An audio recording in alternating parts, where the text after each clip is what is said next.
I don't even think it's safe. You know, the Olympic Authority, you got property lines that are like, the note is like handshake and knotted agreement from Yeah. 1867. Yeah, like the way you. And like, that's a.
Agenda was.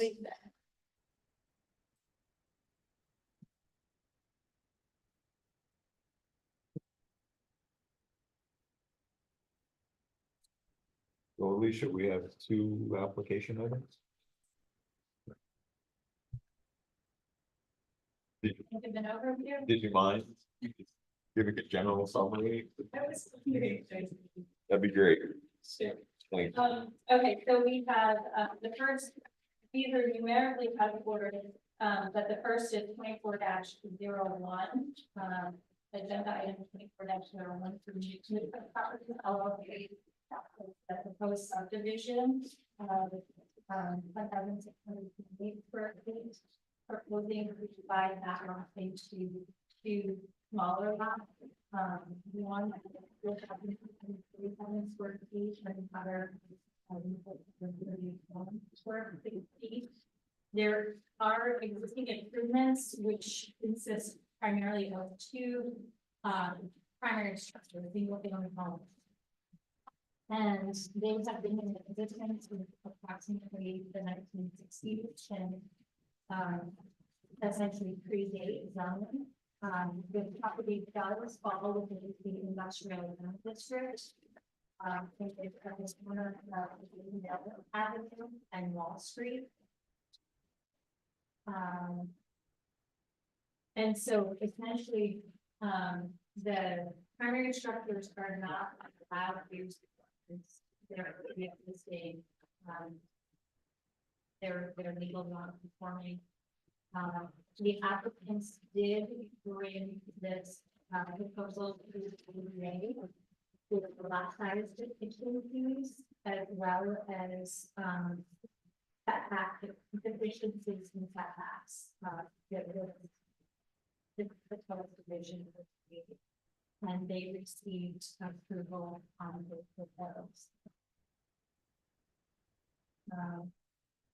So that's the general overview.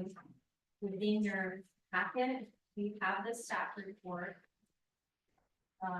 which contains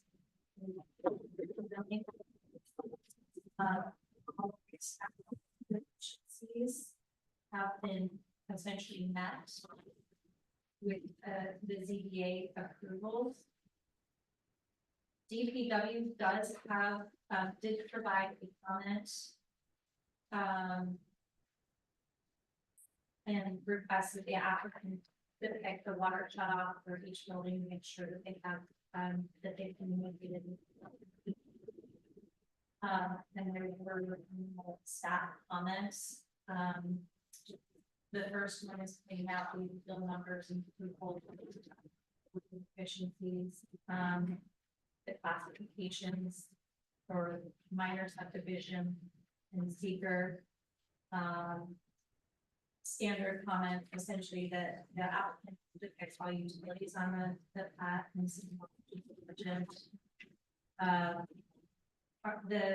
for proposed lot number 1, it appears that the parking area is mostly off property and way. So the planning board might want to look at that detail on the plat as it's depicted. And then another standard comment is that the applicant provides a compliant sidewalk around along the street frontage for both of the proposed lots.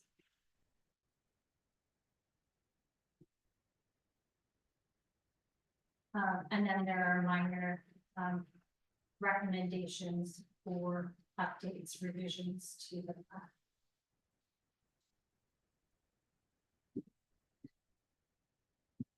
We have a draft resolution accompanying this and the subdivision checklist.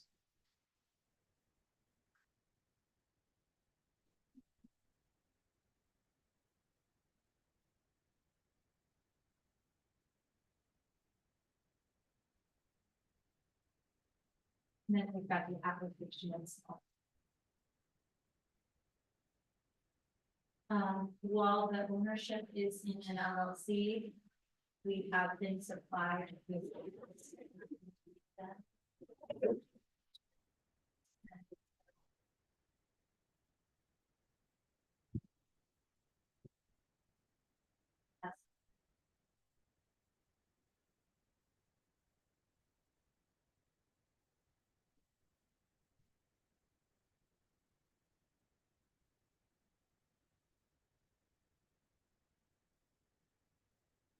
this board have any questions?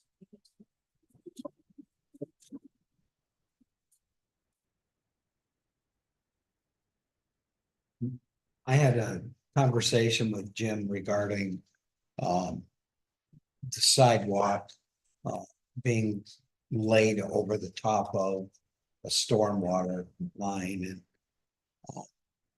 and it doesn't sound like it's any different than the stormwater line that would be underneath the roadway. The superintendent of Public Works, I had asked him, he really had not seen it. He said it's not ideal, but doesn't seem that there's anything that would preclude us from moving forward. I just wanted to make the point. Is there precedent for that, for asking the applicants to be adding sidewalks after? Like, I mean, there's no construction going on in their site, is that just what we've been doing for years? Where is this on? Yeah. It's part of this criteria. Okay, And so the development on this lot, all of the improvements on this lot do essentially predate the subdivision. right, And so there was never an opportunity to require a sidewalk to be installed got previously. it. I was just looking at the plan, and I don't know if you have a photo or anything that you can pull up, there's no sidewalks on either side of the either subdivision. No, it's just all across the street on the other. Right, and then it looks like you couldn't go around the corner because you've got the power lines there.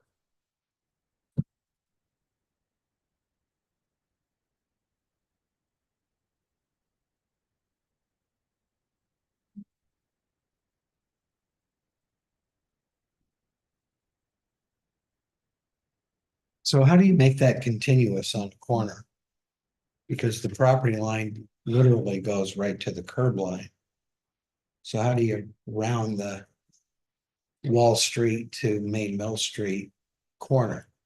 The sidewalk would have to be in the road Why is that such a big turning radius there with that curve? because of the trucks and on Main South Mill, Industrial. the Industrial wallpaper location. company. It's Yeah. Is that still actively used like that? not as a wallpaper company, no. Are there big trucks that use that? There are industrial down yeah. Main Mill Street, yeah. I don't know if they would still go on the wall, but Yeah, it's really a tough corner to even introduce pedestrian. Yeah. City. But you couldn't make that, the point being, you can't make that a continuous sidewalk. right, Way. you have to do it curved and then you'd have to do a curb cut or something. You I don't know, should, that's why I was asking you about precedents because, yeah, you know, I think for a lot of the newer locations, it really does make sense. In this case, this is a sidewalk to nowhere. There's no sidewalk on either side. There's not really a way to do it safely. There's a sign on the other side of the south side of it. So I would say historically, we do have precedent with several subdivisions and site plans requesting it, Okay, albeit I'm all generally looking at things the same as you okay, in Yeah. terms of geometry, yeah, location. I do have a question too about, you know, with a subdivision like this, where it's a simple lot line placement subdividing into two lots. Mhm. You know, if we have locations like this on the west end, or we have locations like this on where I am in Prospect, you know, are we going to, is this going to become like a policy like that, where if we have a sidewalk on one side of a street, we're gonna required on another based on a lot line adjustment? Or a minor subdivision? yeah, That's a question for the board and Yeah. a question for long-term subdivision reg rules. right. I think you maybe touched on this, but request versus require, I think maybe is the language that is in here, right? Because it's requested, but not required, is that fair? I think our ordinance does actually require it, It does actually require, okay, but it's a question for the board in terms of applicability. do we need to require, yeah. well, I'm still gonna go back to that point. If we can't make these two sidewalks intersect how can we expect the sidewalks to continue beyond the property lines? Sure. They don't intersect and they can't intersect at the corner. The corner is the curb line. You Yeah, can't extend the sidewalk into the roadway. right, and I don't wanna trip people up on it either, I mean, I was just looking at this, Can you go Yeah. back a slide or two. See, it ends. It's a fast mouse. Okay. Um, Yeah, so, yeah, the sign right there on the Wall Street side in the top left. You're gonna make a sidewalk that goes through that sign? Yeah, there's a beautiful maple tree on the main Mill Street Corner side. to, I don't know, And just offering up a suggestion, in the past, we have requested, when sidewalks are required, requested that the applicant coordinate with DPW. So DPW can help them finesse the design. And the applicant has not yet depicted a sidewalk. okay, So some of the onus of best fit would also be on the applicant typically to propose the location of the site. okay, I'm still gonna go back to my Yeah, point. Yeah. I mean, it's up to the board's discretion sure, and a good question. Still gonna go back to my point. How, if we can't make the sidewalks connect in the public way, how are we gonna require them to make this continuous? I feel like, I mean, to her point, I think if you coordinate with DPW, someone can give you the radius you need to do and tell you where the curb cut needs to be and how close it needs to go, but. Okay. The property line is at the edge of the curb. Right, It's not gonna matter because you can't create a sidewalk in the road.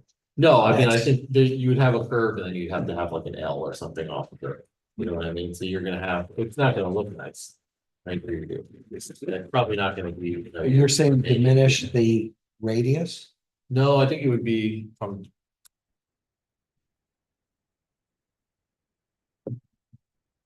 You're gonna have, here's, if this is your curb cut, you know, you're gonna have your sidewalk coming in from here, and then you're just gonna have to.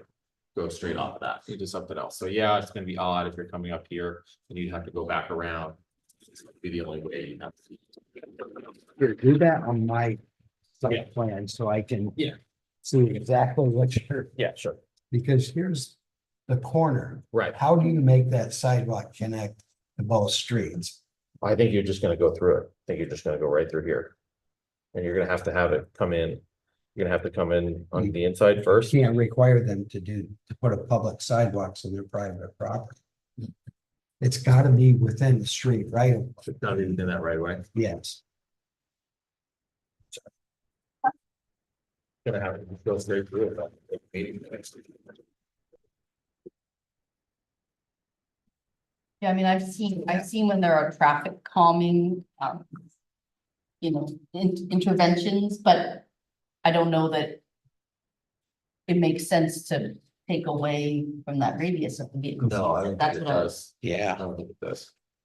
they'll paint lines and put bollards and things, and Right. kind of create space in the corner and intersection, like pedestrian and bicycle areas, but that's not really practical. No, the sidewalk, I mean, the sidewalk is gonna have to be almost right on the curb. Not set back like it is. On the Yeah. other sides. I just don't think it's practical to have a sidewalk. Yeah. There's like, I- there has to be some sort of a major redevelopment of that entire block to warrant having. No, I sidewalks agree. that could have Well, and if like the continued road there. is like that for large trucks to go through, do we really wanna put in like a weird sidewalk that people walking? The kids on where the sidewalk, the they're trucks gonna are- fall off in front of the yeah. truck anyways, so. So am I hearing from the board generally that we think based on the geometry and the specifics of available right of way that a sidewalk probably isn't appropriate in this That's I accurate. think so. scenario? I'm all about sidewalks, but not when it's not, Yeah. doesn't make sense. Okay, And it looks like they've got pretty good ones on the other side of the street. Yeah.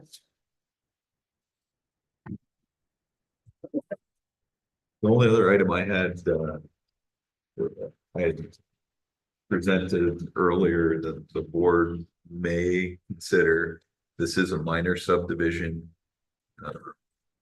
little bit different, but similar in nature to the subdivision that we approved for the Duquette estate. We approved it in one meeting. Something for the board to maybe consider in this case, if we feel that the conditions are limited enough and all the information's there. To remain, consistent Yeah, Makes sense. with prior reviews. I think I'd like to also go back to that parking. This doesn't illustrate, and the building that's shown here is the building that exists today, not the proposed building.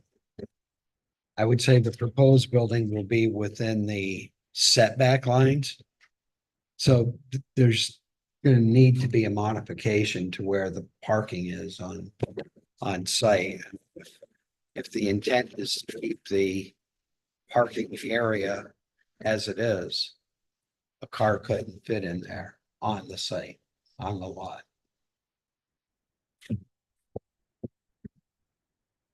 Trying with the area on Main Mill Road,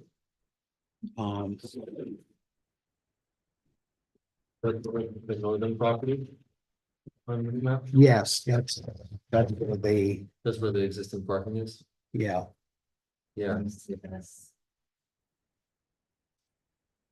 The parking, actually, the delineation of the parking lot goes into the right of way. And off the property, outside of the property boundaries. So there's actually visually there is guard to this property that is actually owned privately. Due to the build infrastructure. Of the right of way. Rick, your request for them to address that. well, if that were extended to the buildable portion of the lot, they could fit vehicles in there, but we're not, I would say as a stipulation, yes, that parking be provided on the subject parcel. Okay. Because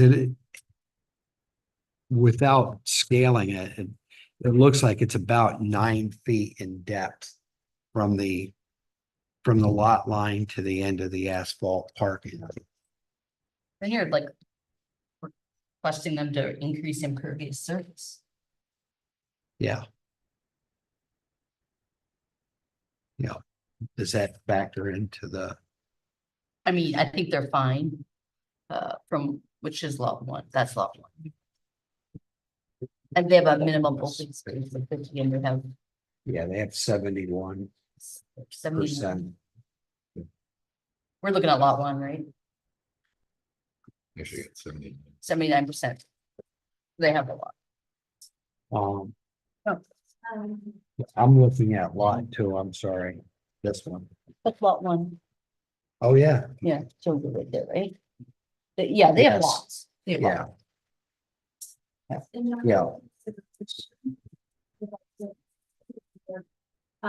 In the application. To the ZBA or in the approval to the ZBA for proposed lot one at the end. They approved any additional deficiency. Any remaining pre-existing conditions remain as such, so they. Any deficiencies that not specifically applied for lot one that were pre-existing. The ZBA approved. so that, Essentially, it appears that they provided a blanket approval for lot. One. Okay. Does that make sense? yeah,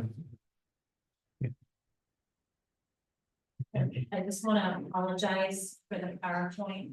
Something happened with the template. I don't know if it's the updated software on this machine, but if we have it, two softwares that are out of sync with each other, I apologize. I'll get this under control for next meeting. Okay, is there any other comments, questions for this application? If not, we do have a second application. The agenda.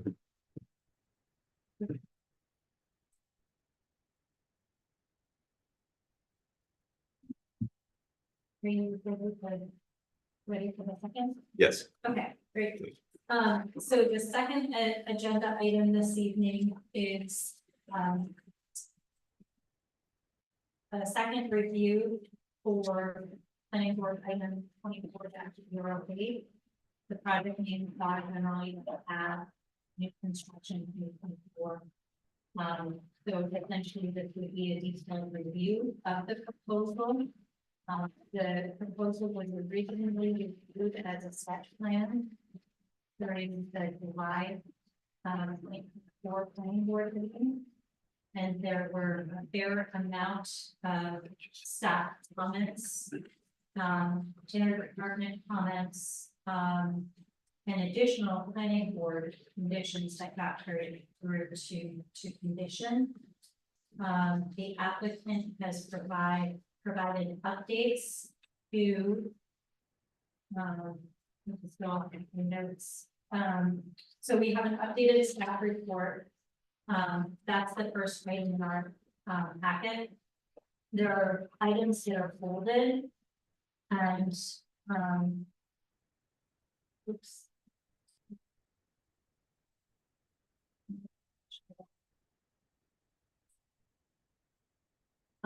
Items that are folded that are revised comments for this staff report. And so we have updates to stormwater management. The applicant is now proposing 1.34 acres of disturbance. We have also received an environmental, excuse me, the EAF mapper comments, and then the phase 1 environmental that planning board had requested. And within the phase 1 environmental, there is a recommendation that any watering is tested. We have an updated zoning table to show expected that there are not expected to be any deficiencies. However, still on the site plan, the applicant hasn't placed what the required number of parking spaces are. It's expected that those may be, that requirement may be 43 spaces. But the applicant should confirm with the building department. DPW has updated comments. Essentially, sorry, the DPW comments for their requests have essentially been met as the sizing for sewer and water have been provided.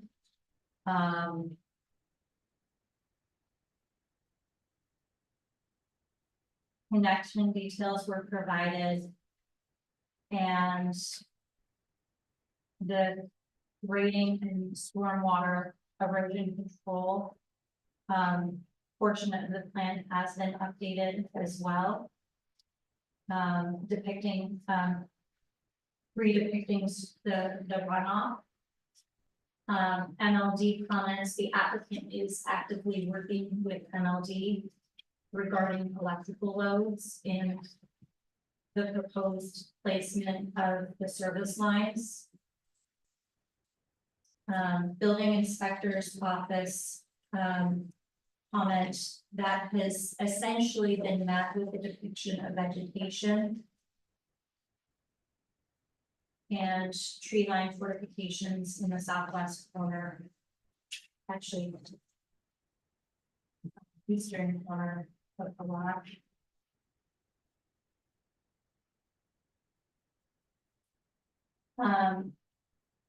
A new comment that actually came in from the 911 office for addressing was received. They did not have the opportunity to comment during the sketch plan phase because of an absence, but they provided a suggested address rather than 476 US Ave because of the way US Ave starts. There's a way to start. It is suggested that the address in the 4761 Route 9. Town of Plattsburgh, these comments seem to be largely addressed and were also readdressed through planning staff comments and planning board conditions. So soil and erosion control plan as part of the 8.1 proposes 1.34 acres. So originally, the town of Plattsburgh and in planning staff comments recommended that better erosion control detail be provided or a SWIP be provided. And the applicant has revised their proposed rating to depict disturbance of 1.34 acres and have also provided stormwater pollution prevention plan. The applicant has made additional updates to the site plan.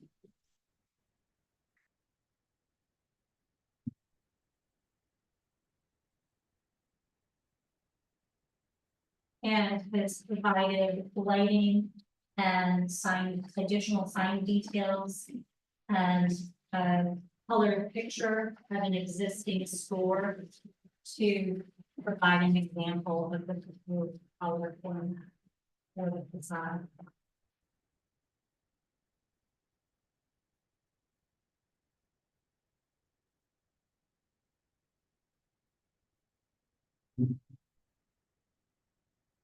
It is recommended that the stormwater pollution prevention plan is referred to a third party engineer for review and final that.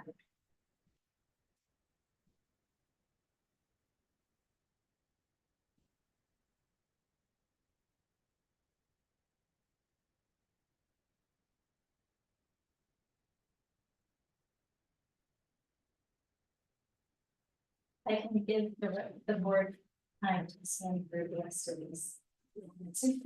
Instead of battling along. Sounds good. We have a few minutes, the meeting's gonna start, or we're gonna start the meeting anyway. Anybody on the board have any specific questions about this application? I do, but I'm gonna save them for the, Save them for the meeting. yeah.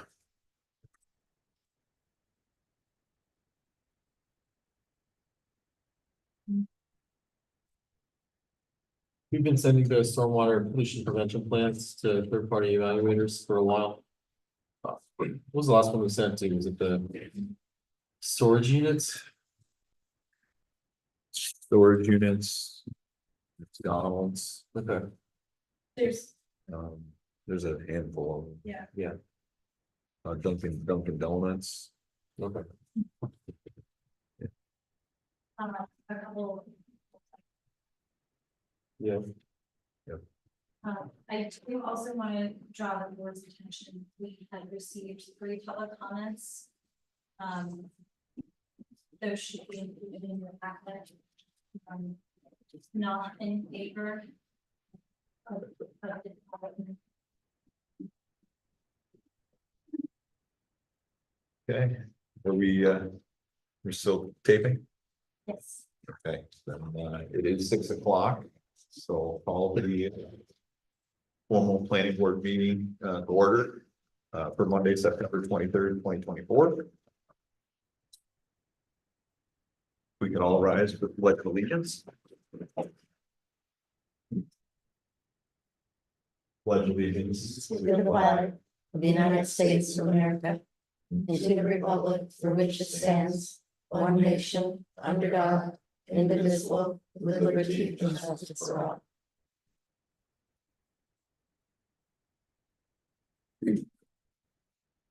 Roll call, please. Jim Abdallah, Yes. Rick Perry, Here, Abby Musser, Yes. Tom Castro, Here. Carly Leary. Yeah. Thank you. So we do have 2 planning board agenda items here tonight. First item on the agenda, the planning board application 24-10.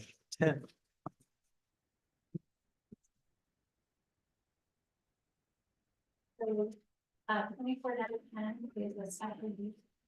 Excuse me. Site plan review. Subdivision, part of it, I don't know. What's the number? For Mutual Properties LLC, it's a subdivision 2024.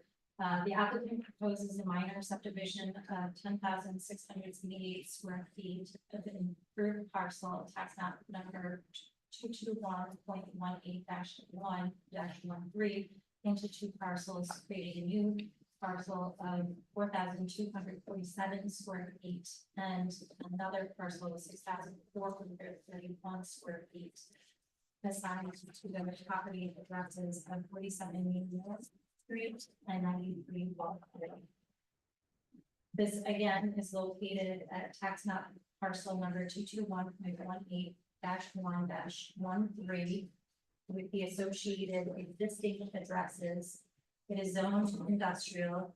The owner applicant is Kenneth Musso, who is the authorized signer, and the plan is excuse me, Scott. Could you remind me of your last name? Scott, actually. Thank you. With AES.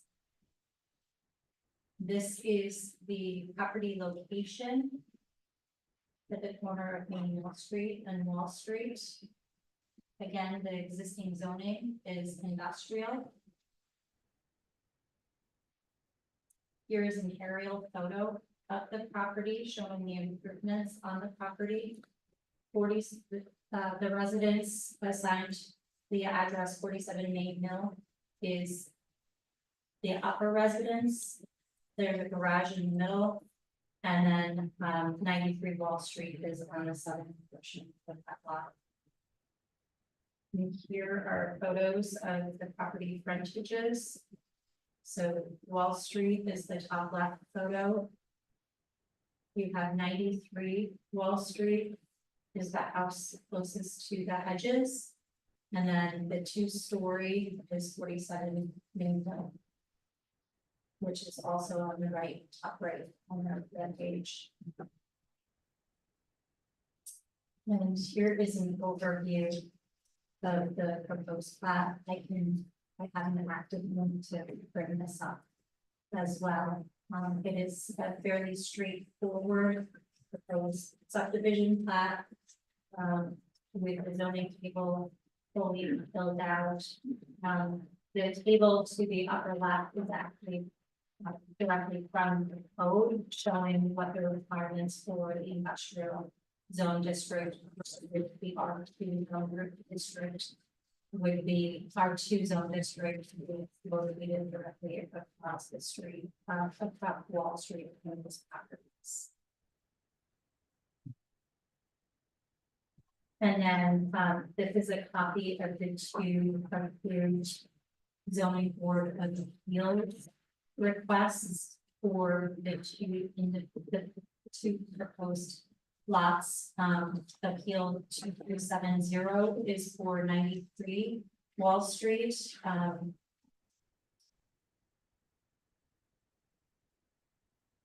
Lot 1 Class B area variance request to subdivide the lot, creating a deficiency in lot depth and lot area and rear yard setback and remaining pre-existing conditions to remain as such. And then the next appeal number 2371 is for 93 Wall Street. Sorry, 93 Wall Street. The first was for 47 93 Wall Street for proposed lot 2, requesting to subdivide the lot, creating deficiency in lot width area and making note that they recognize the pre-existing side yard deficiencies. And all were in favor. Planning staff recommends classifying this as a minor subdivision because it would create less than 4 new lots. Planning staff recommends that this is an unlisted action in accordance with seeker. And department review comments were received from DPW, 911. And that's it. DPW requests to have the applicant to keep the water shut off for each building to make sure that they will be located within each property boundary. 911 office, does not suggest any change in the addressing, of the single family residential structures as they've already been covered. Planning staff comments are also more full comments are within the planning staff report, but these are truncated, so just a reminder that the ZBA approval numbers 2371 and 2372 approved the lot sizes and non-conforming setbacks and other deficiencies. They're recommended that all utilities be depicted along with symbology. Recommended that lot 1 parking should be fully depicted to be within the property boundaries. Recommended that the applicant provide an illuminated compliant sidewalk along each proposed lot line street frontage, and all associated details on the subdivision plan for section 300-16B6 of the city code. And then it's recommended that the plat be revised in the following areas to address all the permit report comments. Correct ownership listings. Provide the tax map number of the parcel. Provide a distinction between proposed lot lines. So right now, just here, all of the lot lines are depicted the same. From whether there are any easements or covenants of in existence or proposed, and then provide either notification or the to show the ZBA approvals, typically the ZBA approvals on the plat. And that's it. Thank you. Scott, did you have anything else you'd like to add? No, just had a couple of quick questions. If you could go back to the previous slide. One, is what I've got, doesn't quite match. It's in, there's 5 listed there, and that's 6 here. I was looking for other changes. One is BBA. Okay. Oh, the last one is probably a standard to recommended that the planning board condition final approval to Kimberlin. That would go. Page here.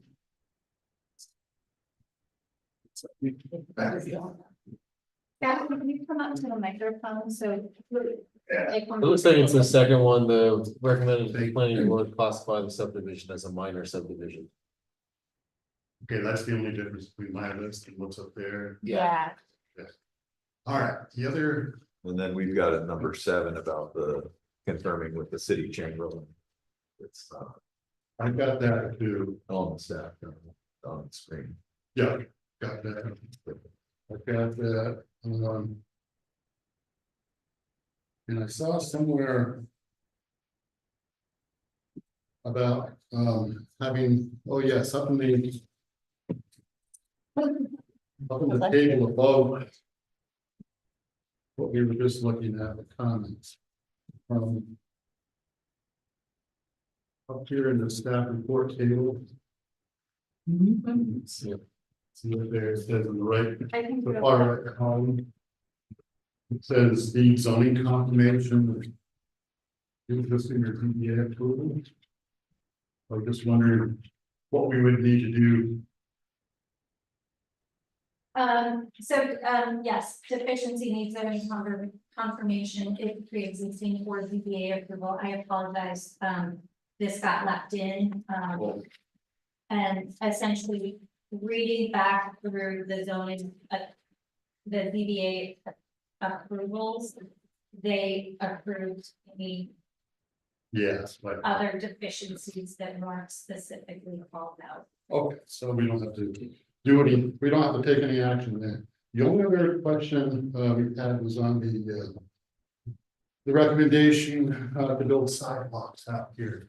We know that there are sidewalks on the north side of of Main Mill Street. There's also a sidewalk on the east side of Wall Street. And we're just wondering if there's any thing, you know, in the subdivision ordinance or subdivision regulations or anywhere in the city's local laws that say that we have to build sidewalks whenever we subdivide a lot. It just seems that it would be, you know, questionable whether we want to just put those two short sidewalk sections in, lead to nowhere. And probably will never lead, you know, it's not like there would be a continuation. I don't know if we want to look at an aerial view, but I don't know if there would ever be a continuation to the south or to the west from this corner, since there's already sidewalks on the opposite sides of the street. So I will say this, the board in the pre-meeting had reviewed this a little bit and. Not due to the, you know, the code. Like the staff has quoted code and section of code zoning for sidewalks. But in general, we're looking at geometry and some of the conditions here being potential detriment to a sidewalk. Being required. So I'll leave that up to the board for further discussion, but that was discussed at the pre-meeting that. We were generally not necessarily recommending sidewalks here. Yeah, that's kind of what we were thinking too. One of them, But we would, if we could get it resolved before we come back next month. I'd just like to point out, Scott, that every zoning district has their own unique challenges. This being an industrial zoning district, we've identified the tractor trailer traffic in the larger turning radius on the corner of which these two properties exist. And that the property line actually goes to the curb line, to your point, not being able to be have continuous sidewalks, they'd have to go into the road. So the unique challenges of the industrial zoning district really make it difficult for you to achieve that. So it is unique in circumstance that, you know, you have the challenges that you do in this district, but I think as a group, we agreed with what Jim had said. So when we return next month, we won't be providing the details or show on the plan sidewalk. Is that agreeable? Everyone? Agreed. Yeah. Is anybody on the board have a different thought? About the sidewalks? No. Okay. That's all the questions I have. So you generally were in agreement with the remainder of the comments or understand the remainder of the comments? Do want to make one other point, and that's as it pertains to on-site parking. If I look at your site plan, in its entirety, the existing building will be removed? No. That's the whole reasoning. He wants to subdivide it. He wants to, you know, right now, there's tenants in each of these houses. Okay, He wants to get out of the plant port business here and transfer each of those two lots to the existing tenants. okay. Hence the subdivision. So they'll continue to reside there. The point in identifying the parking area, the majority of the parking is in the right of way and not within the lot. It appears that there's only a depth of about 9 feet, which isn't adequate for. And just to clarify, Rick, I think you were talking about lot 1 only, north lot. That's Yeah. correct. Coming in off Main Mill. Right there. Yes. Yeah, we can put some, you know, gravel down on the extension of that existing pave, so they can pull in a little further. Is that what you mean? But- Yeah. Trying about providing some more rooms here to get Yes, pull in further off the street. Yeah, I mean, actually, from a safety perspective, if you have big vehicles turning, looking. Potentially, if you don't have traffic blocking there. Yeah, that does, I kind of. Could we say if somebody is not pulled in very far off Main Mill, it could kind of restrict the sight distance up and down the Yeah. street, so, yeah, we'll extend that with some, gravel, crushed stone. And, put a note on the plan, no parking north of the property of the lot. We can do that. The other driveway, of course. You see, that's quite a bit of room inside. And just to clarify, with staff. That's essentially what your comment on staff comment number 4 was addressing. Right, yeah.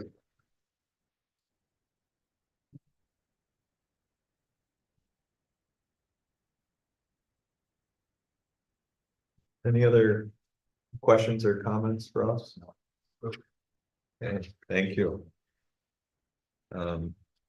So we did discuss in pre-meeting, that this isn't, originally proposed for sketch subdivision approval. However, the board has considered, recent subdivisions in a sketch full approval, in the one meeting, with sufficient detail. I guess that's up to the board as a question.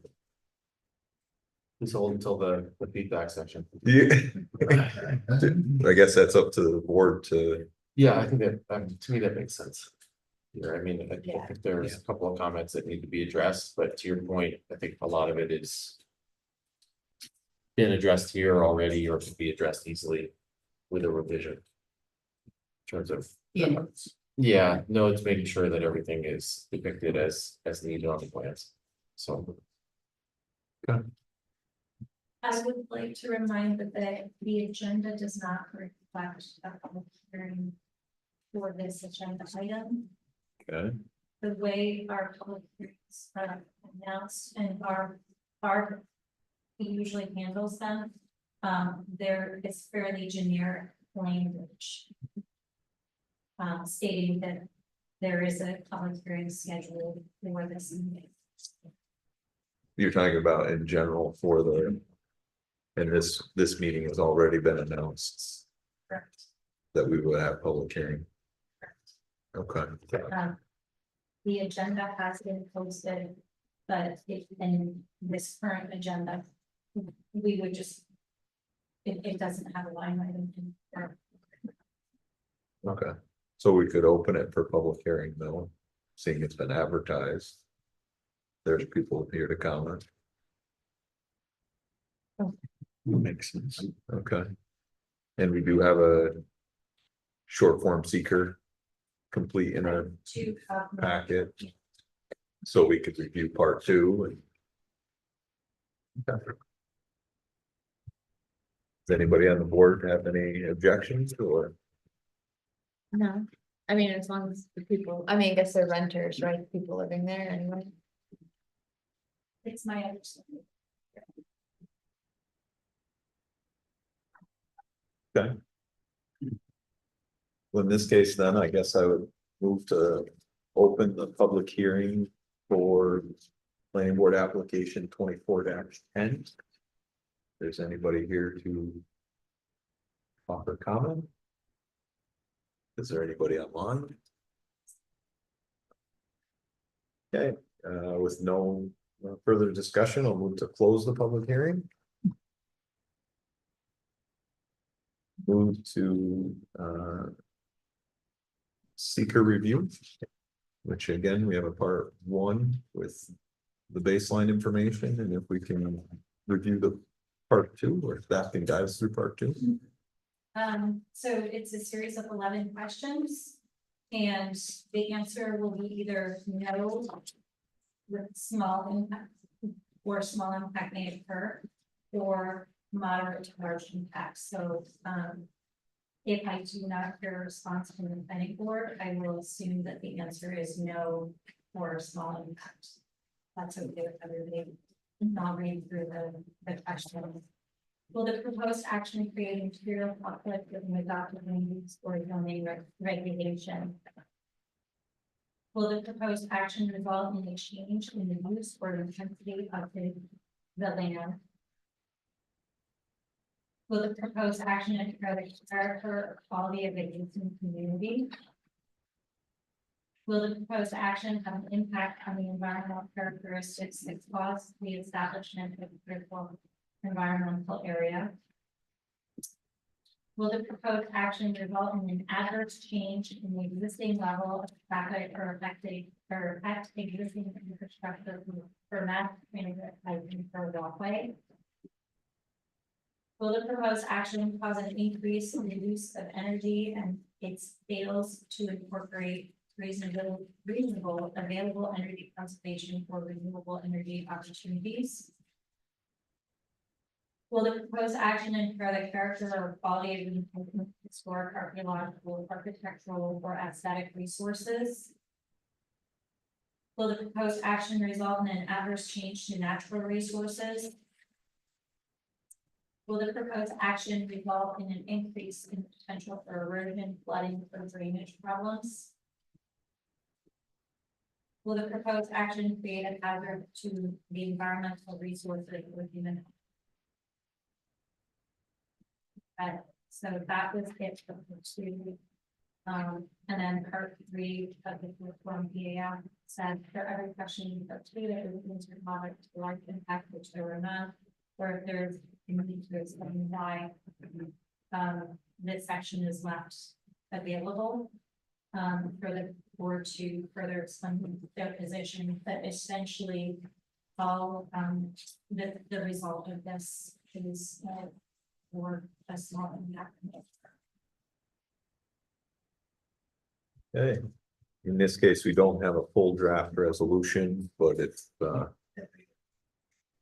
board, if anybody on the board wants to consider a motion, essentially authorizing the chairman of the planning board to have prepared and to execute a notice of no significant environmental impact or a negative declaration for the project. I'll introduce a motion. By Rick, I can't hear you all over there. motion by Rick, Okay, Rick. I think we need to turn this blower off or something. 'Cause it's really hard to hear you. Okay, Rick Perry. do I have a second? I'll second.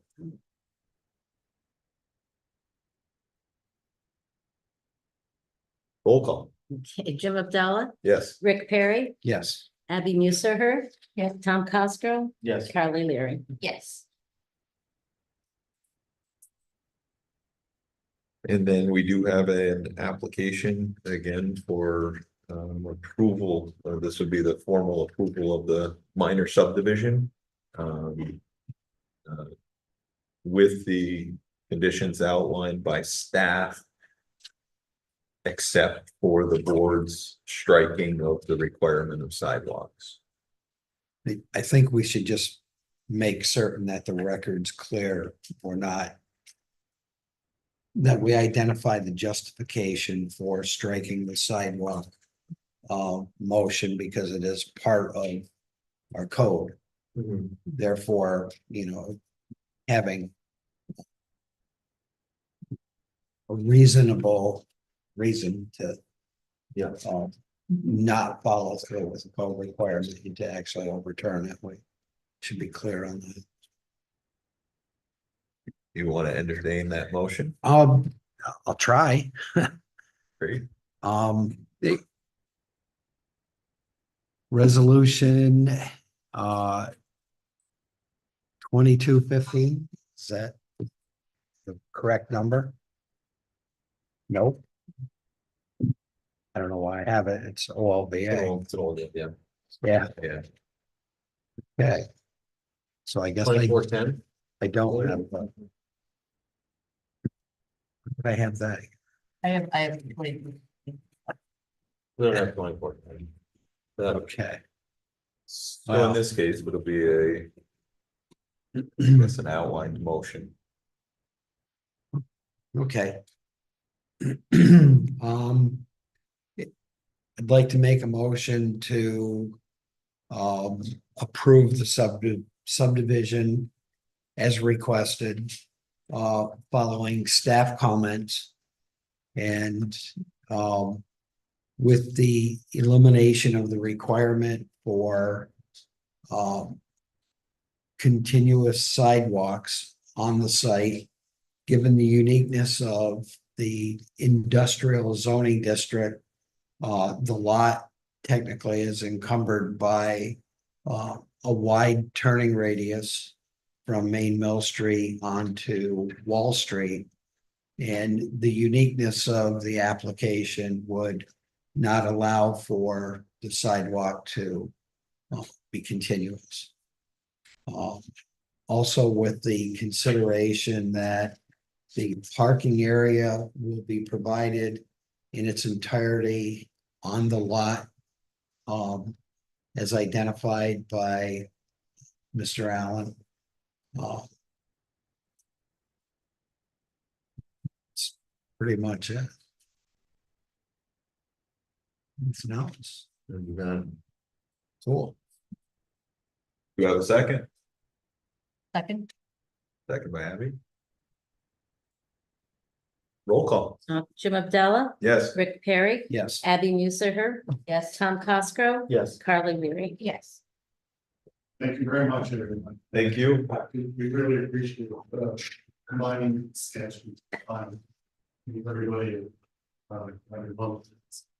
How would I Also, on say? your application, you got 25 an hour, it's an application, the application, it's like different. I want to correct that. We're working on that. Bye-bye. Sorry about that.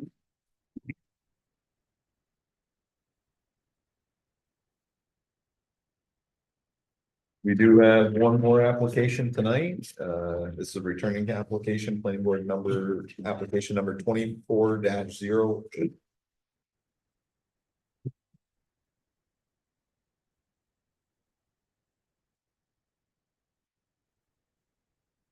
So.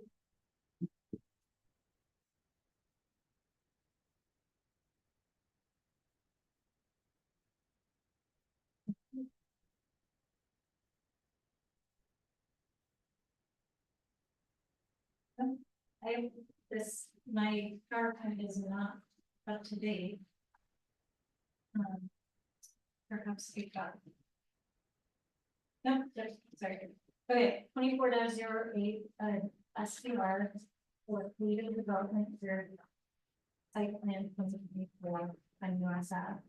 The request is to build a 10,640 square foot single-story retail store with an on-site parking located at USF, Paxton parcel 221.20-1-14. The parcel is located in zone district B2. The owners are Pure White Act, John Murphy, and Trade Road Properties LLC. I believe this ownership is long since there is a notice of permitting rights to Polito Development Group LLC, Gary and Matt Polito, and Matt Polito is here with us this evening.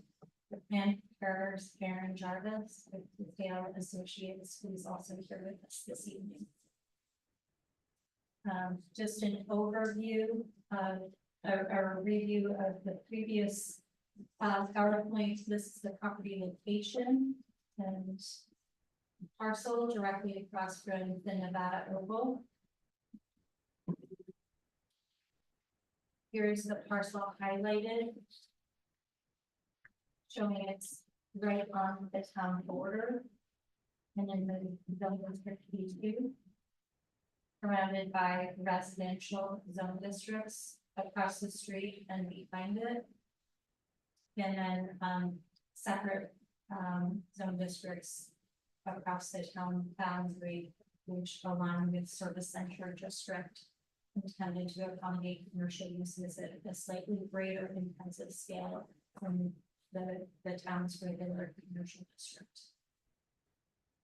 Here are photos of the property frontage that were viewed in the July planning board meeting. Showing it's a vacant property. And then I have hyperlinked the whole revised kind of that was revised and supplied after August 28th, 2024. And then I've also provided screenshots of the updates. The first page is the existing site plan. The existing the property, contours, sign details, vegetation, etc. And utilities. Then we have the revised proposed site plan, which shows we have drainage retention ponds to the east and west for the front and rear of the property. And also shows the delivery truck mobility. Shows a dumpster, a receptacle placement area that is supposed to be screened. Proposed fence line and additional vegetation details. The layout plan shows the nighttime details. One of the comments was to show the distance between the curb cut and the property line that has been provided, and it's approximately 7 feet and it's unchanged.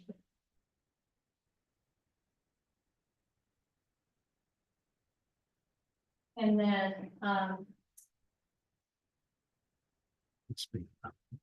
page 103 shows the enlarged grading plan and revised contours, showing the direction of drainage, refining of the drainage, proposed sidewalk that is independent from the access. The drive access. Direction of stormwater flows. The stormwater line.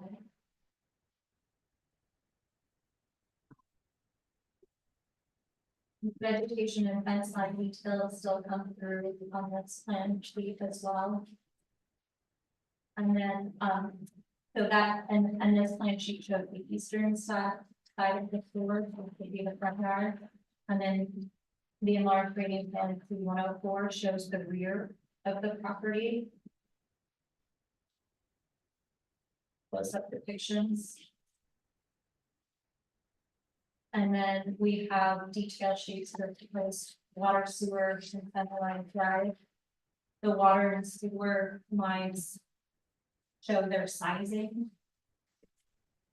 which was a comment related to the document that we were requesting that the size of those lines be depicted. And then updated soil erosion and sediment control plan, which depicts 1.34 acres of disturbance.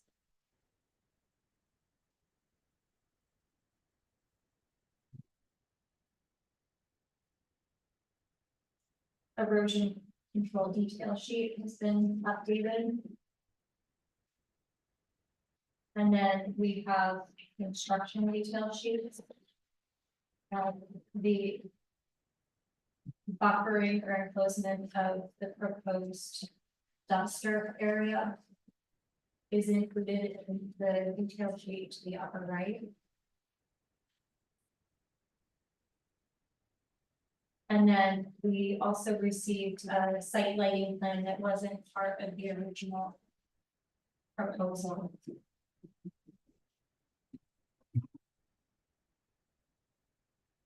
The conceptual site elevations are as were originally proposed. So nothing has changed from this at this point in time.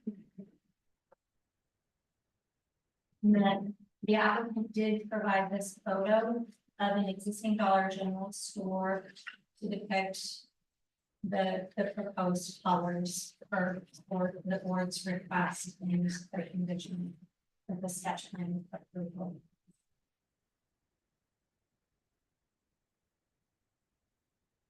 Sign details for the proposed entryway sign on the left and Heightened entryway sign.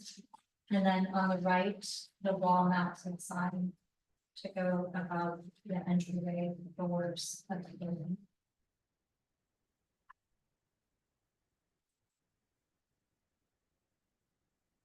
And lighting details. These are not included.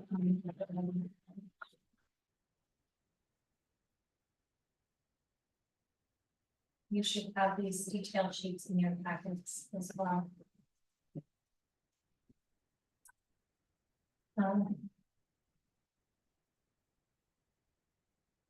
So jumping into the summary of review comments and follow-up. For DPW's initial comments, they had no additional comments. And as it appears, this condition has been met, the sizing was included in on the revised detail sheets. D105. Applicant could supply and revised things, applicant from stormwater to be directed to the basins in the rear and front yards. For MLD comments, the response to this comment and efforts to achieve this are underway. I did receive updated information from the applicant this afternoon, which I haven't had a chance to review it, which is okay. For the building inspector's comments, the building inspector requested that the applicant would have been vegetation for parking screening. And otherwise was satisfied with the proposal. So the existing vegetation and tree line has been depicted to remain for location. I thought that's wrong. It would be the northeast corner of the property. And then out of that, our comments were that the width for the fence was recommended. Consider design aesthetics for the facade, which the board had previously done in the sketch plan review meeting. That's what also recommended coordination with DOT and this was also included in comments from others. And then summary of planning staff updated comments. Essentially, planning staff recommends still satisfied with the comments and third-party review and the stormwater protection plan. Still, the applicant should still ensure legend symbology is correct and complete as they work towards finalizing the plan. Staff recommends that the applicant add the required number of parking to the zoning table. That space is still blank. All other entries to the zoning table appear to be complete. For revegetation, it's recommended that the applicant provide an actual landscaping plan to then pull out the landscaping details so they don't clutter the rest of the site plan so much. And it can be more clearly read and reviewed. It's recommended that the applicant still coordinate with DOT for drainage and site access. It's the understanding of beginning staff that the applicant has reached out to DOT, but a response has not been received yet. It's recommended that the applicant note which specific color specifications are the schematic. So if there is a change to the color spec, to the specifications provided already. It's recommended that the applicant update the lighting plan to include the lighting details. And provide a order model layout. And then the mayor schedule. It's recommended that the applicant revise the layout for maneuverability. Further details on this recommendation are in the staff report. It's recommended that a bike rack be added to the site plan. And it's recommended that the environmental EAS phase 1 that is provided, that recommendation carried through that any dewatering of the site be tested for various environmental compounds prior to using or disposing of the groundwater. And then media mapper provided show indicate that there's an area of archaeological significance remediated in the site. This is a remediated site and it may contain wetlands. The staff actually did not have comment related to the archaeological significance. The remediation of the site was being addressed through the phase 1 environmental report. And I believe the board had discussed the possibility of wetlands on site before. Those were not, no wetlands were depicted on the site plan, and none had shown up on the plan. But I did want to include those for the discussion. So what is the archaeological significance? I believe that it's an overall boundary from the Air Force Base. Okay. But there was no additional comments for In the mapper that we In the give you, the okay, mapper just, yeah, so this site falls within the previous Air Force boundary. I okay. think that's where it's getting flagged. Yeah, There's not like separate ruins under there that were, But that's to my knowledge. okay. And if they found something, they have to like notify, right? Yes. What's that, Carly? I said if they found something while doing construction, they have to notify. Yeah. Right, yeah.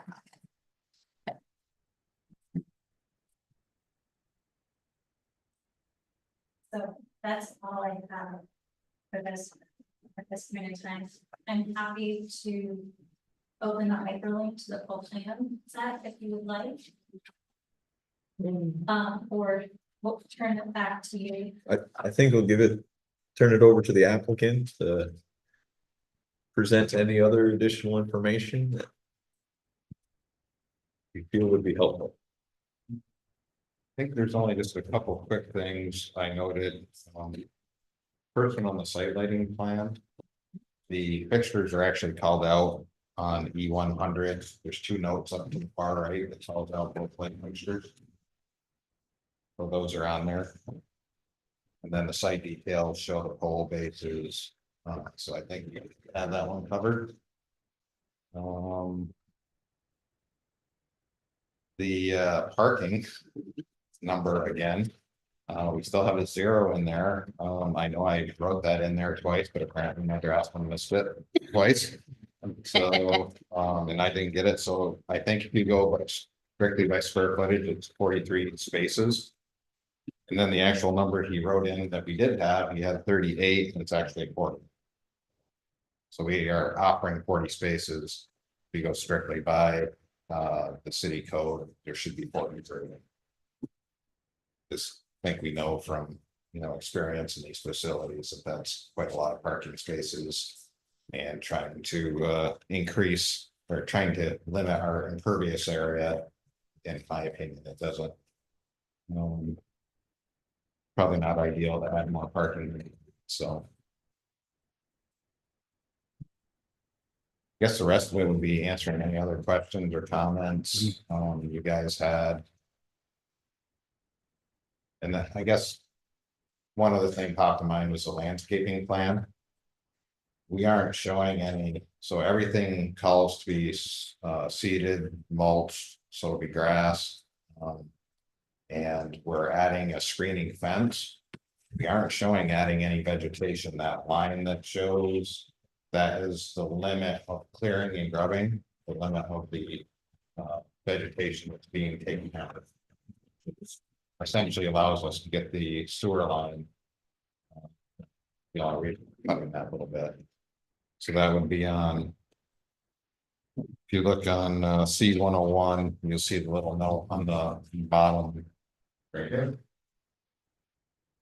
That's the limit of clearing and grounding, so we can get the sanitary line. Back to the city now. Where are the notes on seeding and what's being seeded? We normally, I guess I don't have it on here, but we normally do that with technical specifications. Okay. Calls out our seed and mulch. But it would just be any disturbed area gets seeded and mulched with and 4 inches minimum topsoil. You did have you have a little note section on the right hand side of the site plan. That speaks to reseeding. But it doesn't.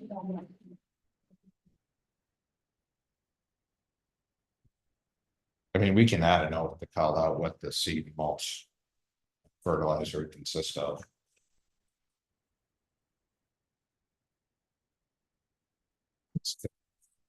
Northeastern grass mix, seed mix that's made for this climate, so.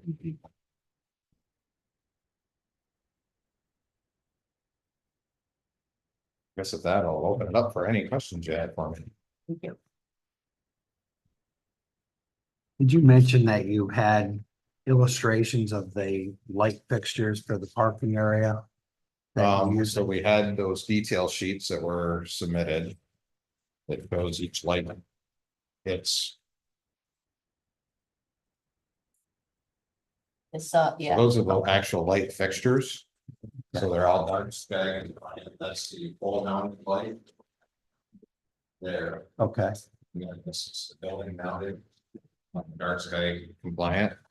And then on E100, which is the last sheet in the set, we actually call out the model numbers. On the upper right hand corner. okay. I know it's hard on the 11x17, I'm having a hard time reading it myself, so. You know, you talked about the blackout sky lights. Yep. What is the horizontal projection of these lights? And going beyond the scale, do these project beyond the property line? So we did provide a. Revised drawing that shows the lighting levels. Okay, but it falls short of the property. Um, Do you have anything that shows us at the property line or? Where are you thinking, Rick? well, I mean, Just it- Well, then- We have residences here To the and hill, here. And there's wall packs that project outward Right. on both sides, so. That's all trees. I guess I'm reading this as if these are all lumens, you're at less than 1 lumen. Yes, 1 foot candle. These are foot candles, so then you're all under 1 foot candle on the outside of the numbers, so Perimeter of. on the perimeter, so if that's right, then that's. I mean, 2 foot candles is like the minimum standard you have for outside, Okay, so if you're at 0.1, you're at. You Where's the shouldn't have point? any Where's the projections. point one? It's really hard to see on the small ones. Well, it's like 10, 10. Right, it just looks like they all blend in together, but these are 0.6, 0.4, 0.6. Oh, I thought it was like 0.3, 60, 64. 60.6. yeah, that's what confused me. I think. Right, I don't think so, if I'm reading this Zero right, point 3, 0.2, 0.1. But then because you're right here at the light itself. Oh, yeah, because it does start with a 0 point on the far left side. Yeah. Yeah, I was reading that wrong. Yeah, that was my first thought on this too. One thing that does strike me as odd is you have an exit on the north western corner of the building. But you don't provide any lighting out of that emergency exit. These are all zeros around. I think having some degree of, people having the ability to be conveyed to safety, or if you had an ambulance respond and they had to go to that part of the building, it'd be good to have safe lighting. You could add small text on that side. The northeast or I see that's not north, but yeah, that corner. Yeah, that's Yeah. exit right there. Yeah. Make sure it's well, just because every once in a while you can catch, from out, you maybe catch right there. Yeah. Okay, that would be perfect. Yeah. Or even like a motion light for back there. The other question that I had, and this is a follow-up to our last conversation, and that's the property line to the south. I see that however wide that piece of land is, now where it's separated it says it's a property line and not the corporation line. This has always been, when we were here last time, this was always a separate parcel. Well, you identified it as a separate parcel, but it wasn't a property line. That PL, it didn't say that on the last site plan that we had. So I don't know if I it don't is now, recall- I that's don't good. recall it not being labeled, but I think we Yeah. always had a separate parcel called out. Well, that's my point. It wasn't labeled. And now it says it's a property line, and we had a discussion in the meeting that we don't have a jurisdiction that allows us to. The south of that is the town of Plattsburgh. Our jurisdiction doesn't allow us to enforce our rules in the town of Plattsburgh. So as long as that's a property line, then we have no concern about it. I have no concern about it. Correct, that is a problem. Perfect. What about the property line on the north? I feel like we talked about it last time, the one that goes through the mobile home. What's happening with that? We're planning to do a lot After this gets, as part of the final plans, once we get everything. Receive everything and then do a final plan, so we'll do a lot of revision. okay, cause you guys also haven't bought the property officially yet? No, and it'll all be Okay. submitted at that time, so that once we buy it, we're not gonna change the property line until we buy it. Yeah, no, thank you. You did say that last time. Thank you. Do we have a lot line adjustment or are we at the small? It's- Do we have a process for it? Yeah. It's cool, man. The property line is stops and then this stops. I think there's a pump station in here. So depending on It's just hiding it. when you all are acquiring the In property, there. there's a Yeah. zoning revision going on Says- right now. Oh, Within the this was city, so there is no overlaid lot in line here. adjustment process in the city, it would be a small subdivision. So you might, coordinate with the planning departments that way you're aware of. What things may or may not be required of you. Based on previous applicants, and I may have seen some of that.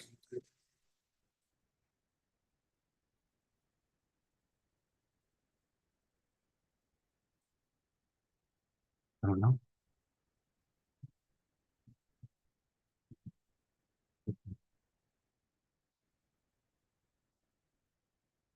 You feel comfortable with the pylon sign in its proximity to like the bike trail, and it seems like it might hinder some of the visibility up that road. Being that close to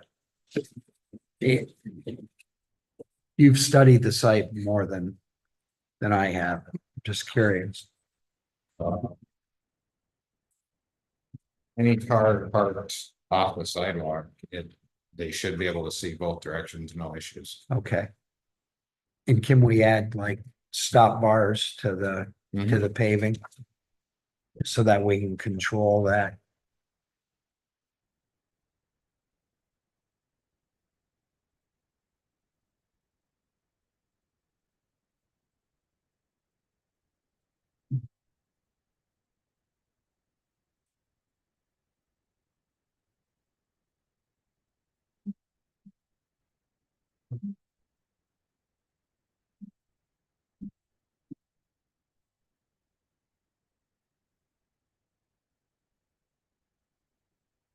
You're waiting for closing on the property before you address like the encroachments or any issues there? No, we're planning to address them, I won't submit the final, Mylar for any adjustments to property or anything like that until the time. Time to close. Or shortly, once we have. Okay. Would you want to make application for that and Yeah, parallel? knowing that there's that's something that in process, yeah, we'll submit the lot line for minor, for a subdivision application. It'll be a minor subdivision, just like the last. Yeah, we'll do that, now that we know that, let's say, subdivision. That I think makes a lot of sense here. After you purchase the property and develop it, property maintenance, is that the responsibility of your tenant or is that? That's responsibility of the tenant, but we also do it because, we check on it, make sure. that it's Okay. Kept up to date. Okay, I noticed over on South Catherine Street, their shrubbery seems to have overtaken the signs and. Yeah, that's very manager dependent, and so we do check on all of our stores. Okay. Perfect. Should check on the one on South Catherine. I heard that the sign has been overtaken by the shrubbery. I'll take pictures, not what I find, I'll get it. Have you also witnessed this?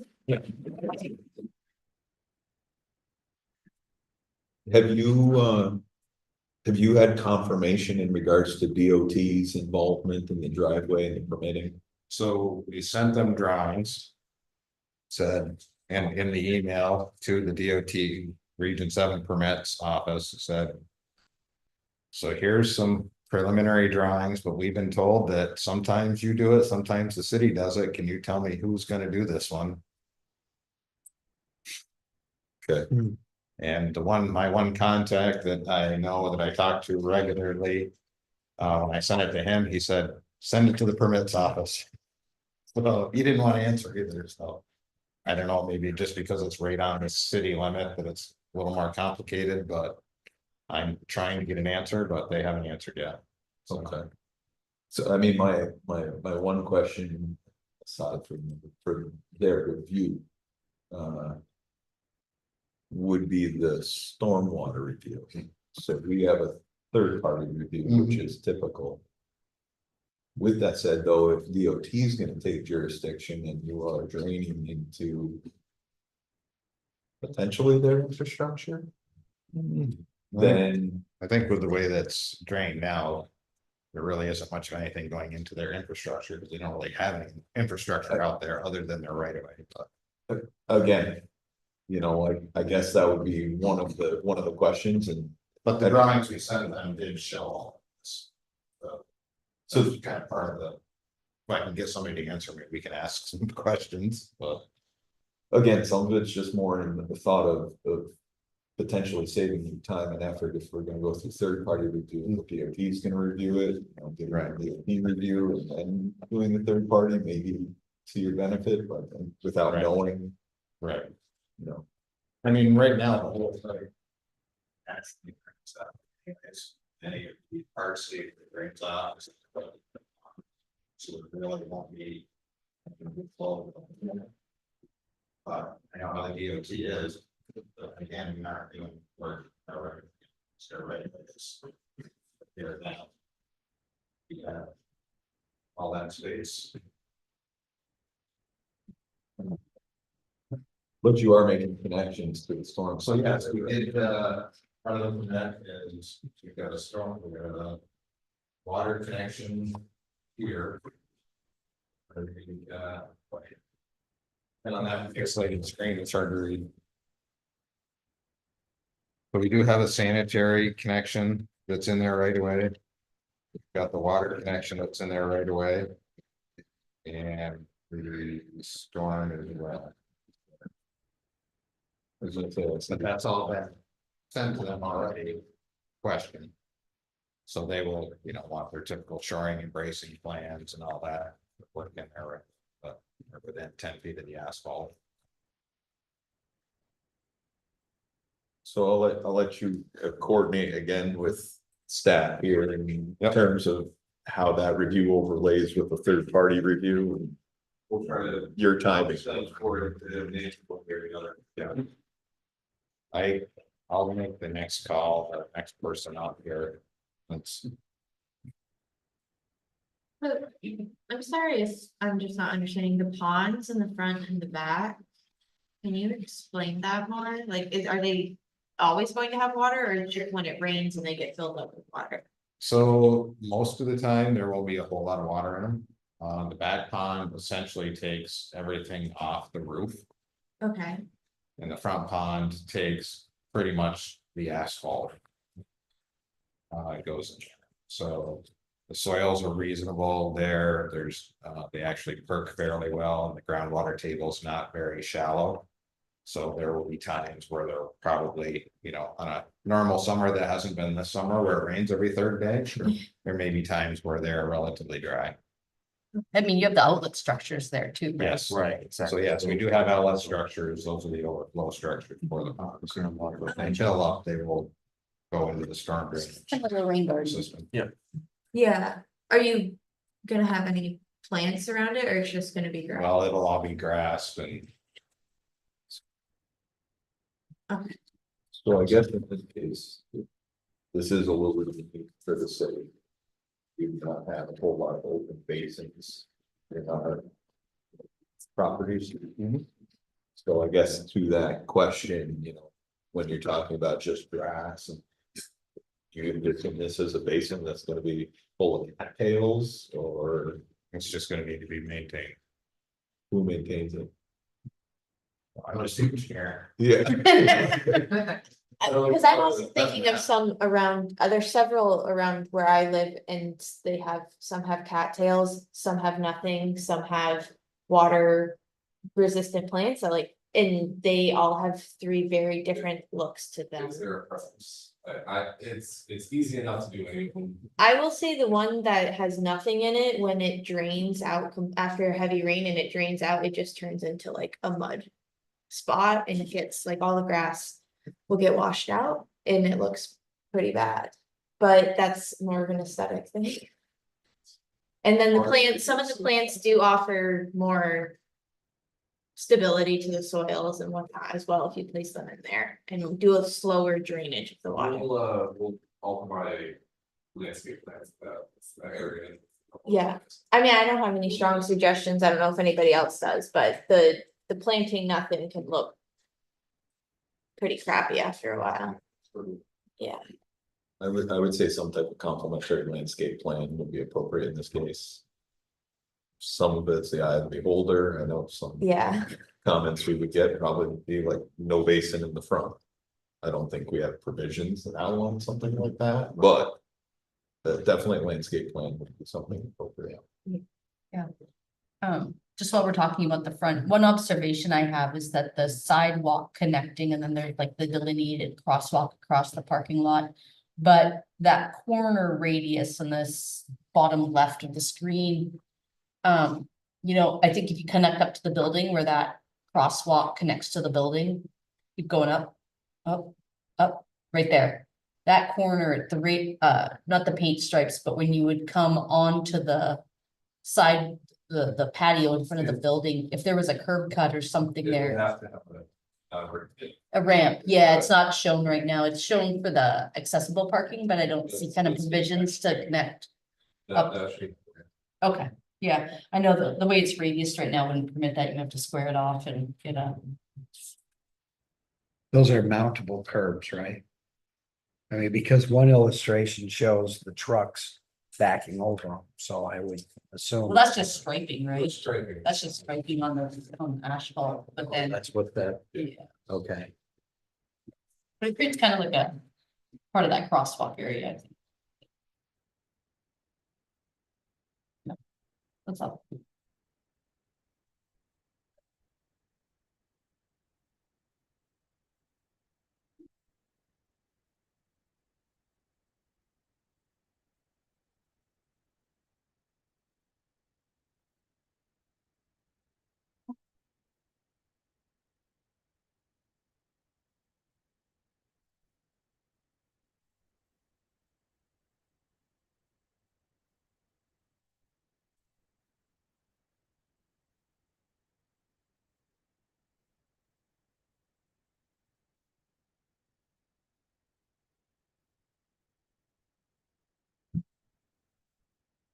Alicia, did we get formal? Review from DPW on this, Yeah, well, like final comments, they approve all the utility connections and I don't know if they went through it page by page, but I did receive comments from. okay. And. The application. Okay. And maybe they're waiting on the third party review as well. It's their understanding.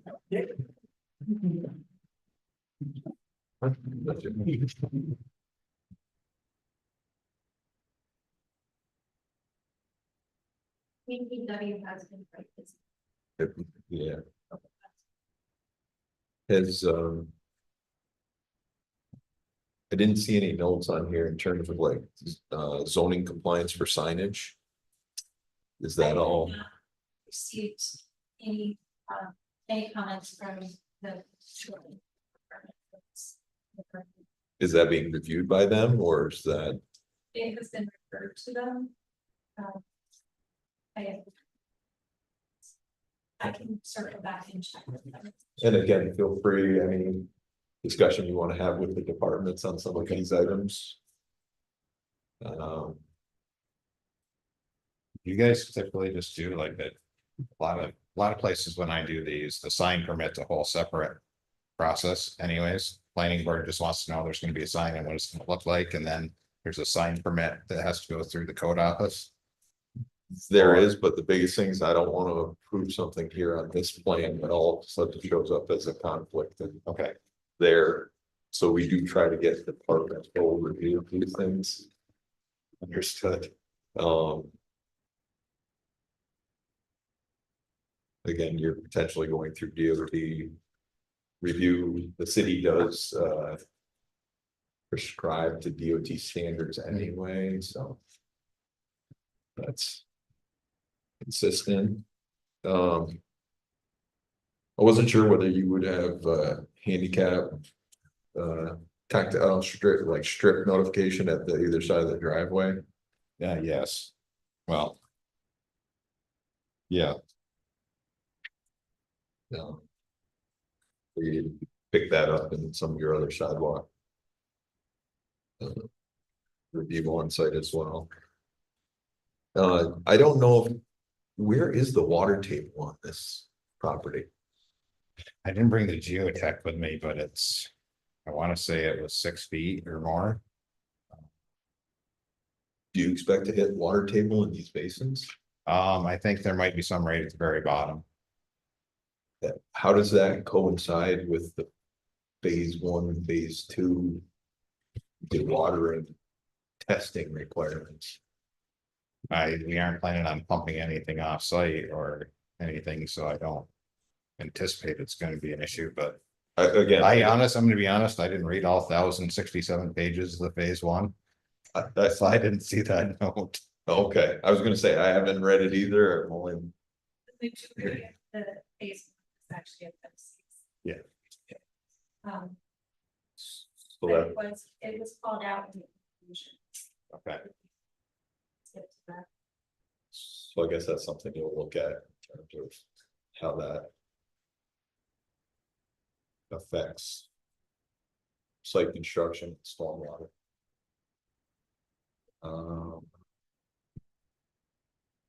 And then I think we discussed generally, again.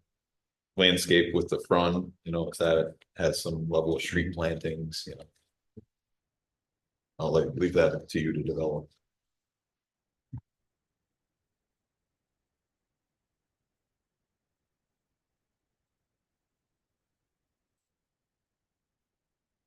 Sorry, what did you just say?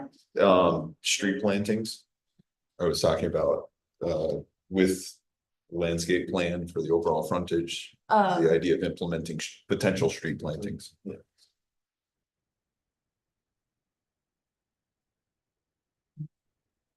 Any other staff comments or questions? Does that involve the infiltration basins as well then, in your comment? Correct, Okay. correct.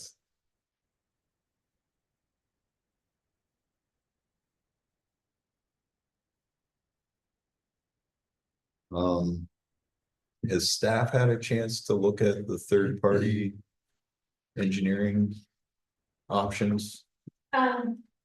Yes.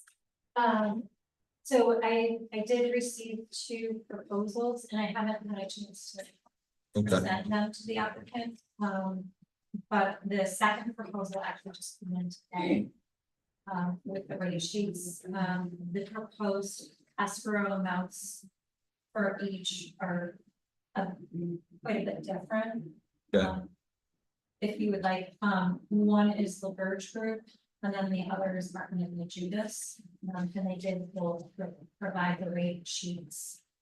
I don't know that Martin and the Judas has done a third-party SWIP review for the city. In quite some time, if ever, we have used the Verge frequently in the past. They're just at quick glance, LaBerge's rates look slightly lower than Martin and the Judas's. I did also reach out to the Bella to request a proposal as well, rate sheets. And haven't received anything back from them yet. I did request that they get them to you by tonight. so I don't know that the board has necessarily gotten into that level of detail of selection in the past. But as long as the applicant has an option or to coordinate. Just for full disclosure, V2 hire or for some of our. So. Okay, thank you. Were you talking about those handicap pads, Yes, public sidewalk or on their private? public. I think it, and private. Mentioned here. Yeah. I was gonna say. One of your neighbors is Pine Harbor. They have an Alzheimer's unit and. This is the public sidewalk that they use to go to Stewart's and just. So some of the things that we ask for takes into consideration. Some of the people that'll be utilizing the public way. I didn't fully hear. I didn't hear any of that. Rick was just pointing out that some of the adjacent properties have. Some people that use this sidewalk that definitely required or could utilize some of the handicap features. Oh. That we were providing comment about. Sorry. That's okay. Did you have any other questions of us? I don't know, thank you. Okay. At this point, I guess, is everybody on the board in general agreement with all the comments, staff comments, referral for third-party review? It's especially glad to see the town of Plattsburgh interacting on the application. It is. Seemed to work out well. I guess if there's any other questions that come up in the meantime, you can thoroughly coordinate with staff. New information comes up. As far as the third party review, that would all be coordinated through staff in terms of the deposits. And the actual submissions. Okay. If there's no other questions, thank you. Yes. Thanks. Thank you.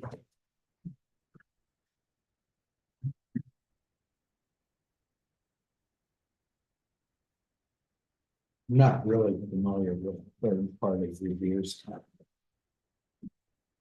How does that process work? We give them. So, what was the decision?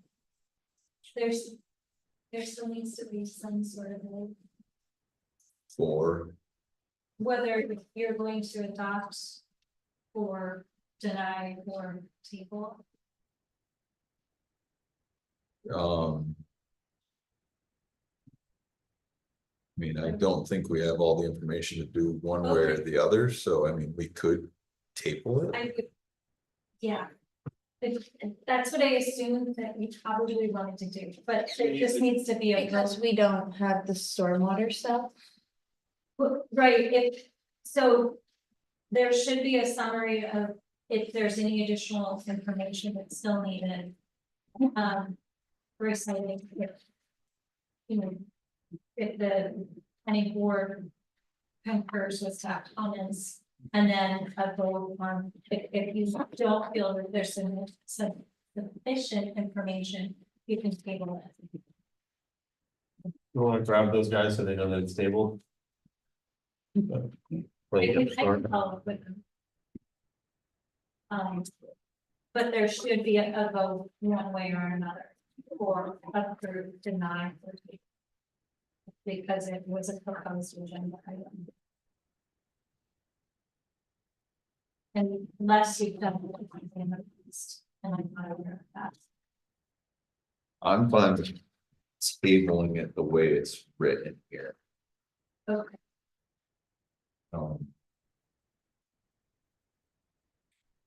The board, do I have a motion to that? Make a motion.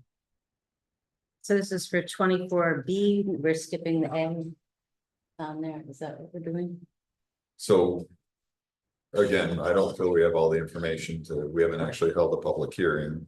We don't have all the information to complete seeker, so in this case, we're technically. Not denying the application, but we're tabling. We're tabling the application. Until further information is Staff comments provided. are addressed, yeah. Sorry, can I just ask a clarifying question? We can't complete the seeker because we don't have this, we're waiting on the third party stormwater? Or just other things ever? I think we have a whole list of items Okay. that we're waiting on to complete the actual site plan. Okay, They would need, for example, if, for what we addressed on the retention ponds. They would need that in the stormwater plan and in their stormwater plan, which we need to be completed in order to be evaluated, in order for us to evaluate the third party evaluation. So they just don't have a completed design Quite frankly, they don't have, to go through that, yeah. we don't know if DOT has jurisdiction. okay, They've answered that. so I'm sorry, this is just for me learning. No, That was all good. Yeah. That in the past, we've approved site plans with conditions that were like more easily met. Like we've said this, we've approved the site plan if you do A, B, C, D. But this one is like, there's just so many variables, so we're gonna table it. Correct. Okay. Okay, I understand now. Thank you. And so what defines when we say, all right, see ya, we're tabling it versus we're gonna formally table it? So in this case, I would say that staff has brought it to my attention that there's a couple of things written into the agenda here that we should probably go to the table. Okay, I will say though. I might recommend this differently in terms of. Putting this application as formal on the agenda. With resolutions and public hearing versus just discussion of new information and mhm, what's the board's feeling in terms of third party review. you know. Versus table. There's a formal. Recognition of tabling versus adjournment, postponement. Have a time frame that goes with it. In tabling, it stays on the table until you actually bring it back. Thinking it. Yeah. Which actually requires a motion of the board eventually, one way or the other to approve or deny.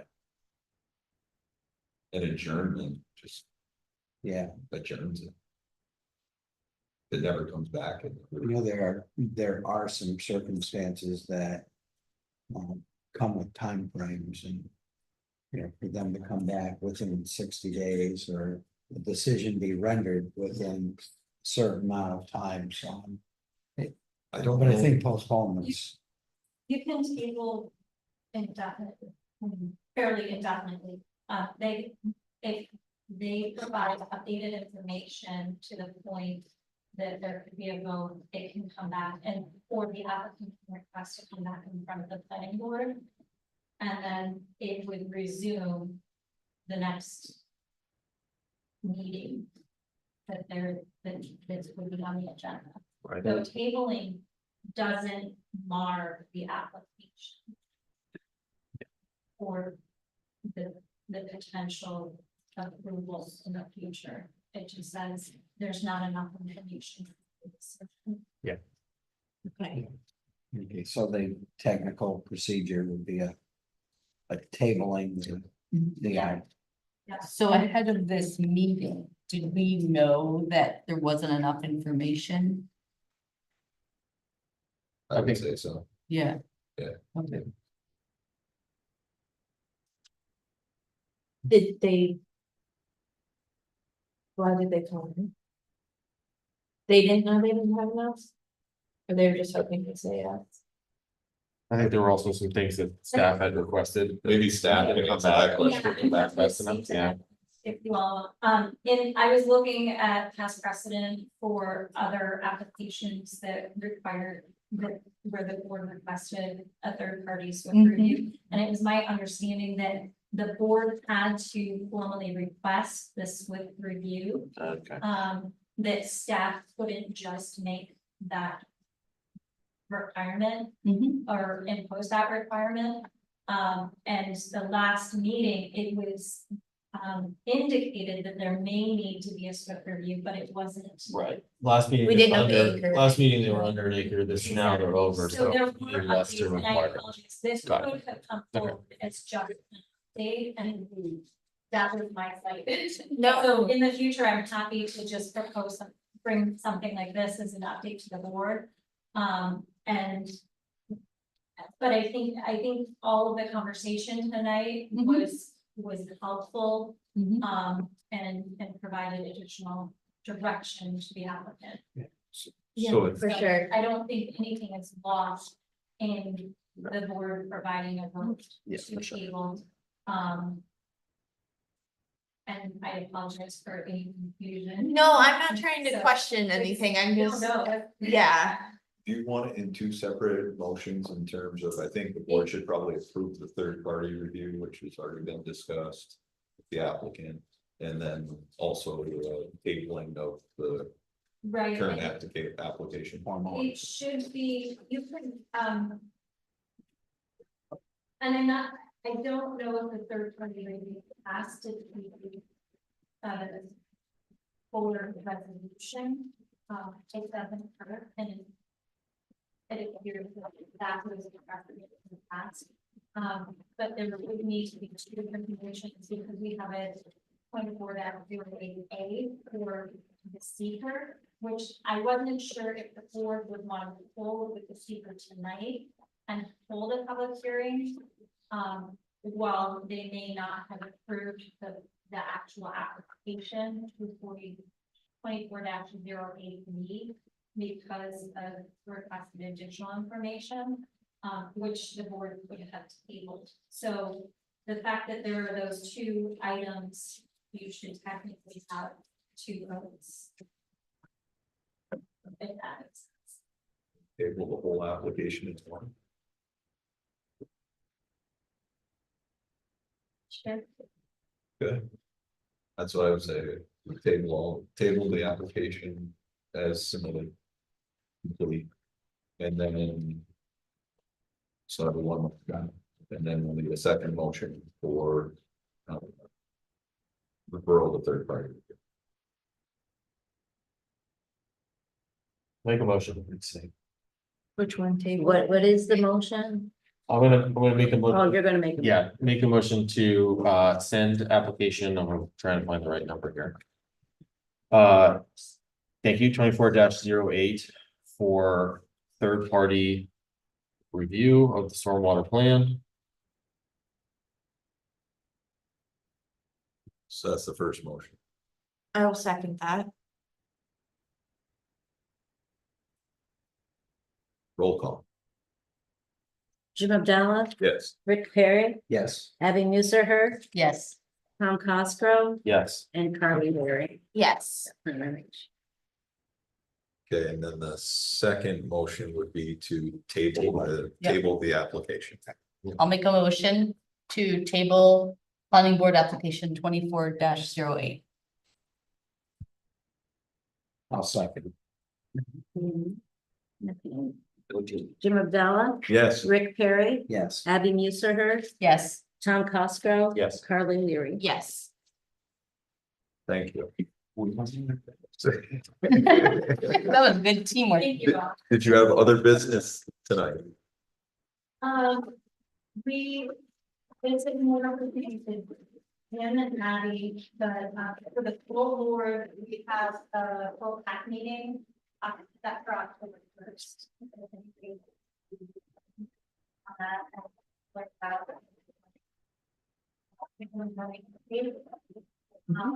We have a work session for the pack scheduled this Thursday, which is switching to a virtual meeting and is proposing to cover post PUD.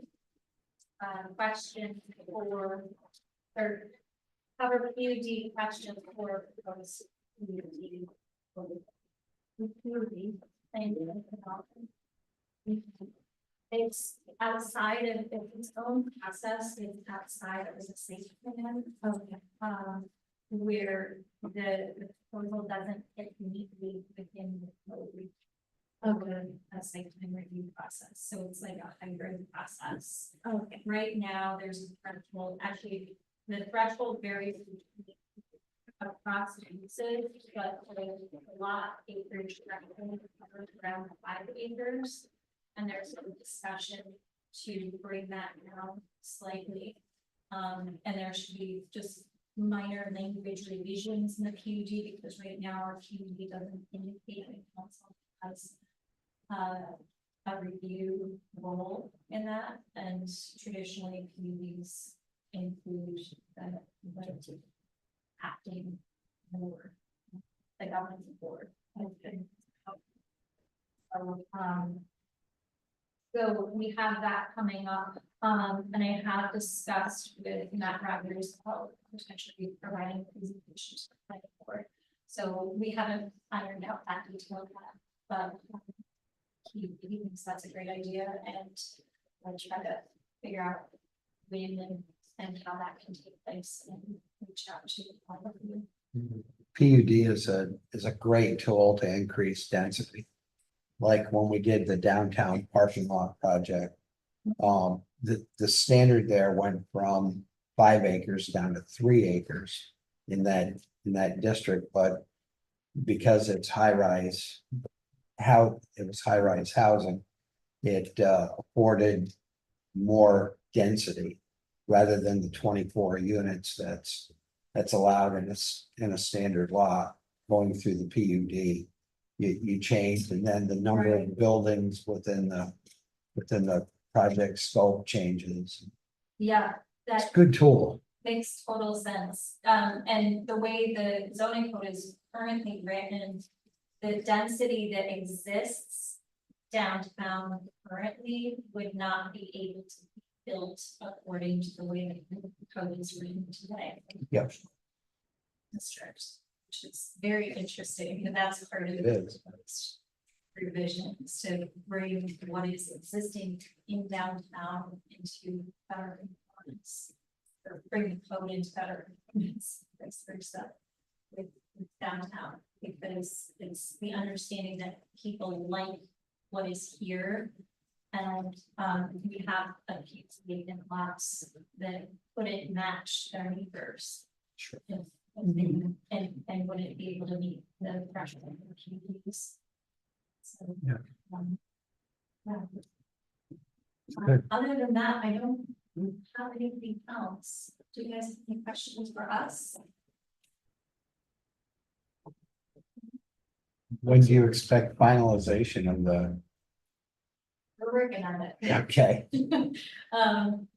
I honestly, we wanted to have, final documents out by now. We've had a few hurdles. Just late instances that have come up that haven't been any projects. So now we're trying to get it completed by the end of the year. Hopefully have a full proposal to council by the beginning of November.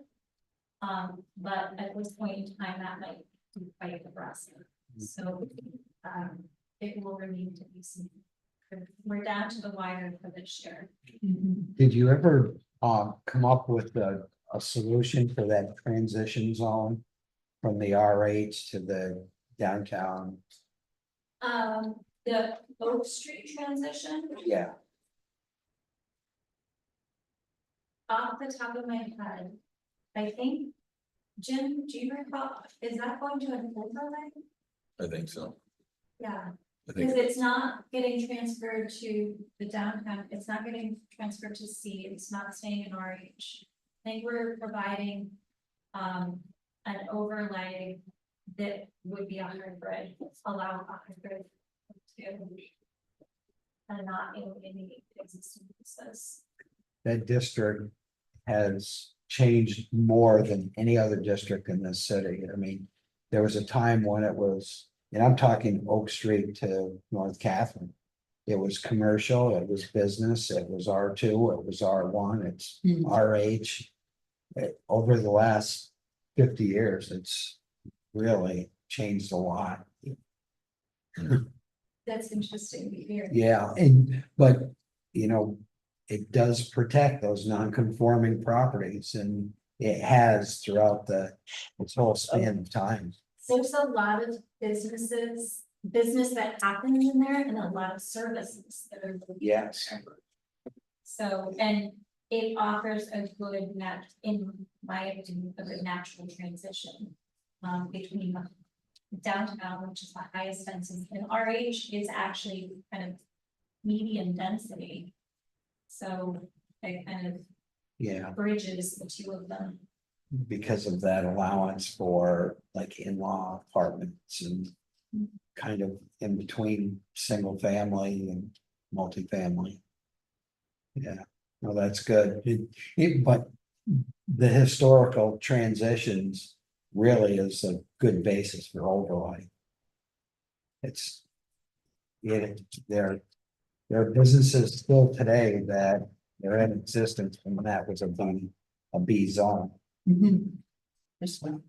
Yeah. there you No go. comments, questions? Motion to adjourn. Make the motion to adjourn. Okay, all in favor?